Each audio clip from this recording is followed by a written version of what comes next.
Alors, on va regarder ça sur l'ensemble de la commune, mais alors que le budget était équilibré sans ces recettes-là. Bon, mais tout ça, c'est des choix, et on va rester à l'agglo.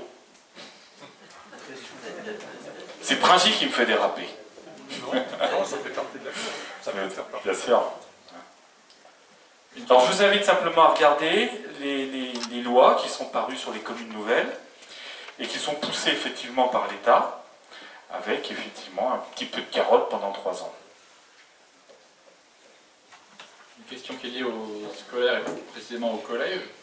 La Comcom participait au fonctionnement du collège en donnant des aides, notamment au voyage scolaire, au financement, une partie du financement de la carte imaginaire.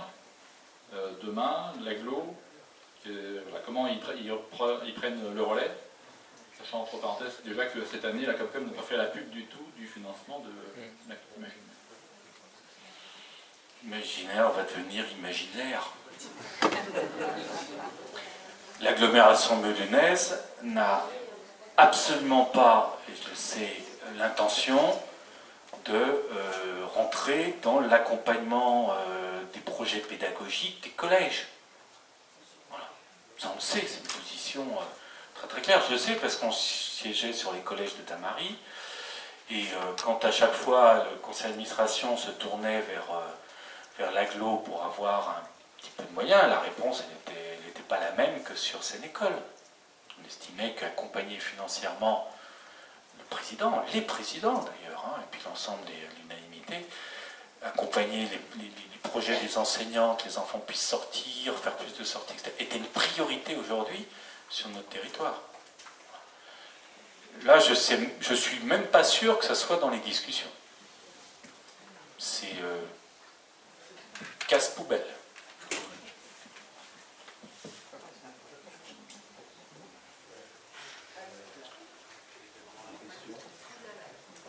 Alors on verra, on a 1 mois et demi où tout ça sera ou pas confirmé. Alors ce que j'espère, c'est que, comme je sais qu'elle était ouverte à tout le monde et que j'ai vu aussi des partisans qui sont là, j'espère qu'ils feront remonter les préoccupations des uns et des autres, de façon à ce qu'à un moment donné, ça soit pris en compte, dans les derniers temps de discussion qui restent. Le 14 octobre, tout est plié. Après, on est en vote dans les conseils municipaux. Et tout le personnel doit être réglé à partir d'un contrat et d'un effet d'impact, doit être réglé pour le 30 novembre, c'est-à-dire 1 mois avant la fin de la dissolution. Et aujourd'hui, il n'y a pas un habitant qui a une information sur tout ça. D'où, comme disait Pierre, nos initiatives. Une question concernant l'agglo et le parc. Quels seront les rapports? Parce que Thierry fait partie du parc. Si mes souvenirs sont bons, Damary et Melun font partie du parc. Je continue un petit peu la parole, parce que je connais bien aussi, étant délégué du département au parc naturel régional du Gâtinais jusqu'au mois d'avril. Il n'y a pas d'incompatibilité entre une commune d'une agglomération de participer à la charte du parc, de respecter la charte du parc naturel du Gâtinais. Voilà. Mais on sait d'ailleurs, la preuve, c'est que Damary et Boissy-le-Roi étaient dans le parc, étaient membres fondateurs du parc, et ont décidé simplement de le quitter il y a 6 ans. Mais c'est leur choix, c'est pas le choix du parc. On sait aujourd'hui que dans une réunion avec des agriculteurs, effectivement, sur Pont-Thierry je parle pas sur Pringy, a été évoquée la possibilité de quitter le parc. Mais, bon, après je vais être sur la politique locale, ce qui n'est pas l'objet de cette réunion. Oui, allez-y. Tiens.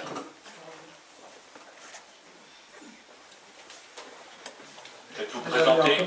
Oui, alors non, je me rappelle Gérard Dumaine. Je suis ici en tant que président de Melun Val de Seine, Nature Environnement, une association environnementale, et on suit beaucoup de très près les faits et gestes de l'agglomération meulonnaise.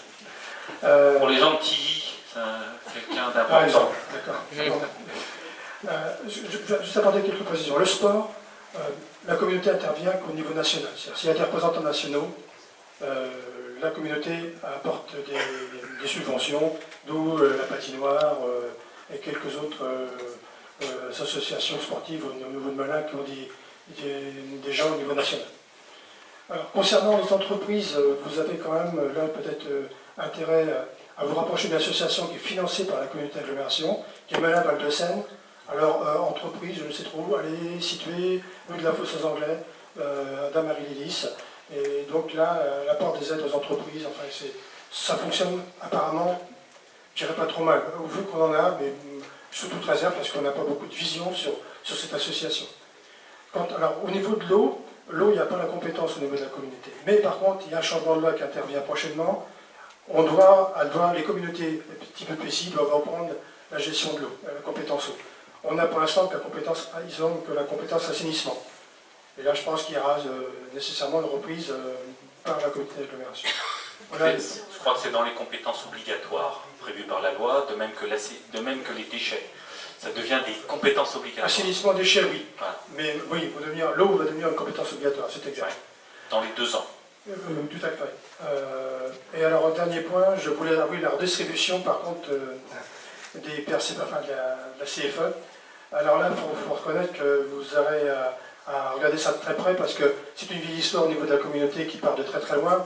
Mais on est aujourd'hui à la 3e mandature au niveau de la communauté. Il y a eu d'abord un syndicat, etc., puis ça s'est transformé en communauté il y a 2 mandatures, on est dans la 3e. Et il y a eu, bien sûr, entre Melun, Damary, Lemay et Volpénil, je dirais une façon de s'agrémenter la redistribution. Il y a une partie au nombre de la population, donc je vais dire que bon, il y a un poids pondéral qui est important, et puis quelques autres subsides qui reviennent après aux autres communes. Mais voilà aujourd'hui comment est réglée cette affaire. Donc là, il y aura certainement de sérieuses discussions à avoir pour redistribuer les rentrées, les recettes en retour vers vos communautés, vers Pringy et Ponthierry. C'est un point très important à mon avis.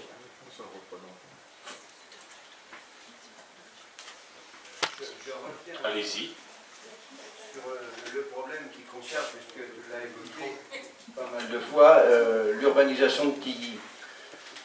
On sait, puisqu'on a eu une réunion mardi dernier avec Madame Gravière, que tout le monde connaît ici, chargée de l'urbanisation, que l'avis d'enquête publique pour cette urbanisation de Tilly est retardé et reporté au printemps 2016.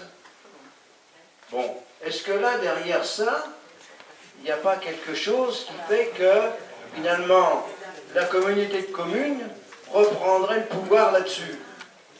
Alors, une question, est-ce que dans le cadre d'un avis d'enquête publique, on s'adressera toujours aux responsables de la commune ou on s'adressera aux gens de la communauté de communes? C'est quand même tout à fait différent parce que nos interlocuteurs ne sont pas les mêmes. Ceux-là, on les connaît, on sait ce qu'ils valent, on sait ce qu'ils font, mais les autres, on ne les connaît pas. Et justement, on attend une réponse là-dessus parce que ça va changer la donne pour nous, qui défendons notre territoire. Juste un petit complément très rapide. Les zones d'activité étaient à l'agglomération celles dites d'intérêt communautaire. Cette notion de zone d'activité d'intérêt communautaire disparaît. C'est-à-dire que l'ensemble des zones d'activité seront gérées, choisies, décidées par l'agglomération. Voilà. Alors, là aussi, je voudrais bien qu'on parle, parce que ce sont des sujets de débat assez fermes dans les conseils.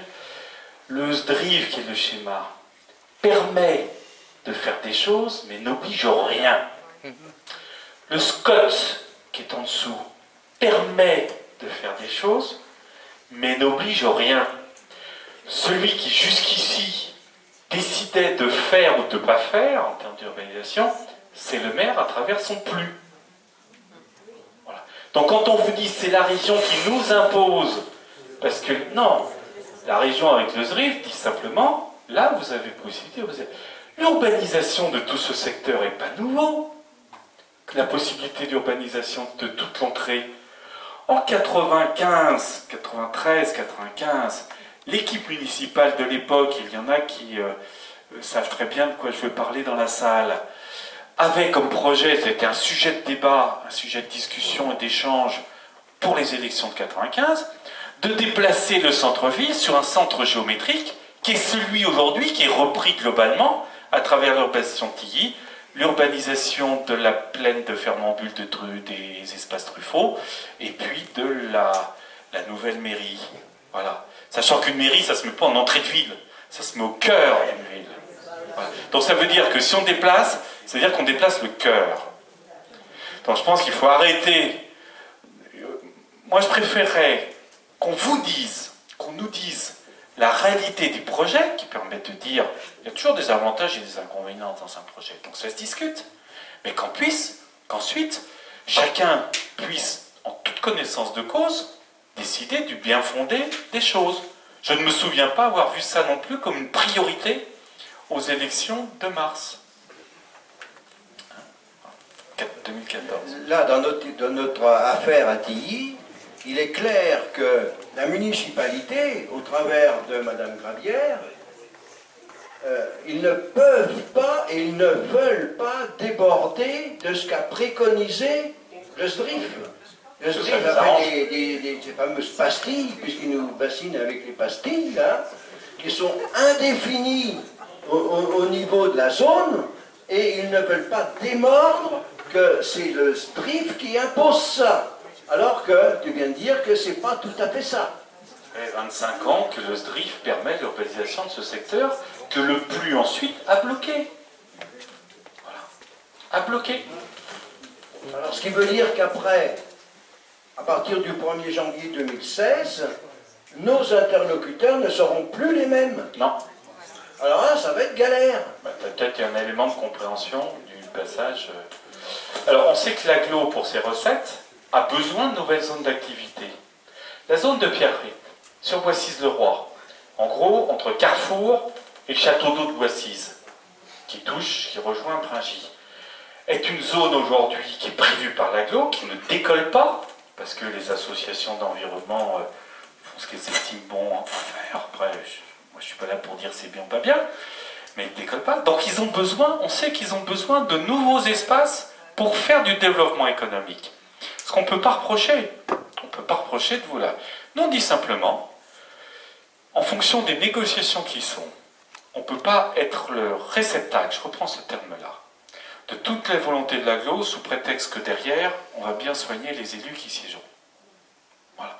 On ne peut pas échanger. Donc la vision du territoire, il faut qu'on la partage, il faut qu'elle soit donnée aux habitants, il faut qu'ils puissent s'exprimer pour dire si c'est cette vision-là de la ville qu'ils veulent. Que ça soit sur Pringy, que ça soit sur Saint-Farge-Ponthierry. Ce déficit aujourd'hui qu'on a va être accentué demain, moins sur ces questions-là.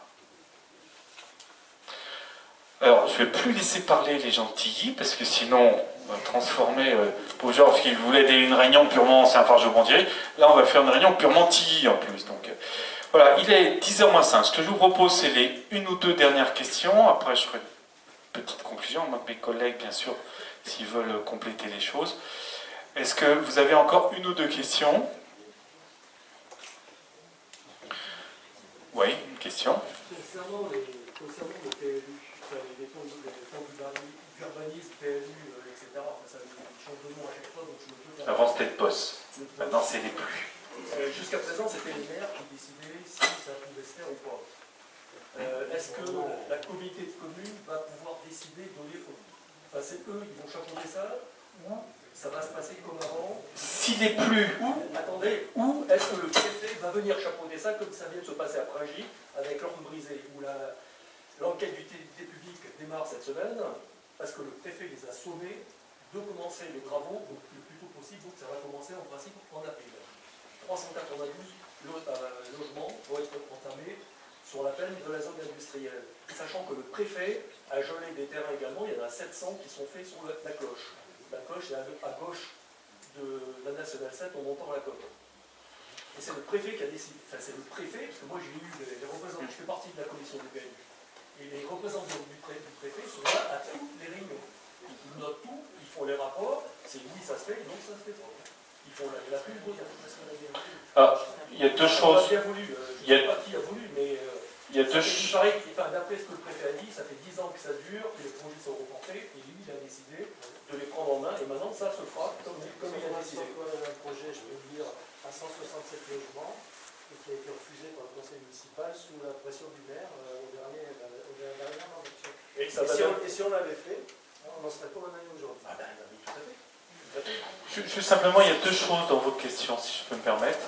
Il y a le fait que les PLU risquent de disparaître, et la loi pousse, hein, c'est pas qu'une volonté locale, vers des PLUI, qui est l'outil de ce que je disais tout à l'heure. PLUI, c'est-à-dire intercommunaux. Le I, on rajoute intercommunaux. Ça veut dire qu'on enlève au maire son pouvoir d'urbanisme, si ce n'est des permis de construire qui garde, pour que les politiques d'aménagement aient un outil qui s'appellera, c'est ce que je disais tout à l'heure, les PLU. Voilà. Ça, c'est une première chose. Et je pense je me trompe peut-être, mais il y a de grandes chances qu'on aille comme ça, mais comme dans beaucoup d'agglomérations. Hein. Voilà. La deuxième chose ensuite, c'est quelque chose de plus récent, qui fait aujourd'hui l'objet de l'actualité, qu'à un moment donné, les villes qui ont beaucoup de retard sur leur obligation de la loi SRU, c'est-à-dire d'avoir 25%, maintenant 25% de logements sociaux, l'État aujourd'hui est beaucoup plus volontariste sur ces communes, pas celles qui ne l'ont pas encore, d'ailleurs nous on ne les a pas, hein. Ici on a 20%, hein, mais pas 25%. Donc par contre, ils les imposent, comme à Ormesson, je crois, ils avaient 7%, comme ça s'est fait hier, de logements sociaux, et comme Pringy, il semble que Pringy soit sans doute, au niveau de l'État, faute d'avoir fait ce qu'il fallait au moment voulu, mais je ne veux pas parler à la place des élus et je leur laisse la parole s'ils veulent compléter.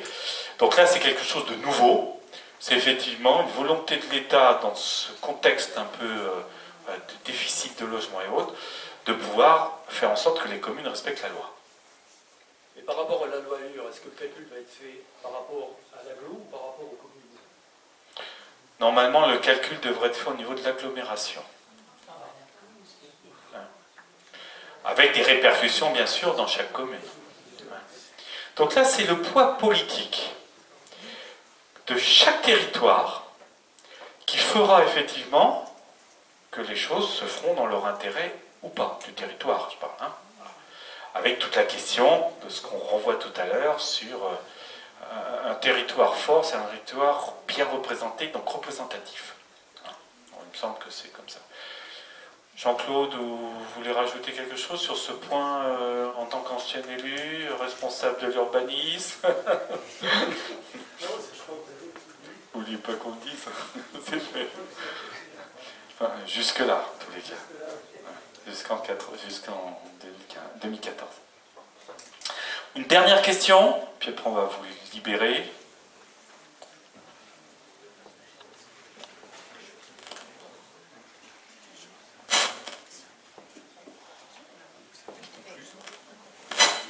Oui. Quand on nous les prochaines informations. Comment, pardon? Oui. Quand on nous les prochaines informations. Je le dirai dans la conclusion. Ça, c'est ce qu'est l'organisation. M'ouvre la voie à la conclusion. Non, voilà, juste te dire, de toute façon, on sait que ça va se faire, mais voilà, les agglos, c'est dans le sens. Moi, ce que